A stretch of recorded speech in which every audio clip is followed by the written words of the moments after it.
Jeg har en aftale med dig, Führer. Ja, føreren er midt i et møde, men jeg vil straks være tilbage til Vendis plads. Dankeschön. Hallo, Herr Scavenius. Heil Hitler! Folgen mir.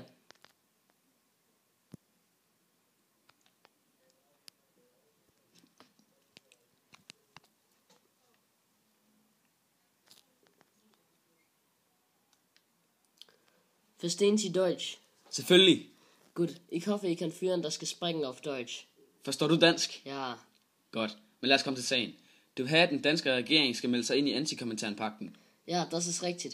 I den oprigtige pagt er der visse ting, som vi vil have ændret. I hvert fald for Danmark. Ach so, und was sind diese Änderungen? Militærpolitik. Ich weiß nicht. Erzähl mir mehr. Vi vil ikke have nogen tyske nazister i vores regering. Vi vil ikke i krig med USSR. Alt vold mod kommunister må kun udføres af politibetjente, og Danmark forbliver neutrale. Sie fragen über viel.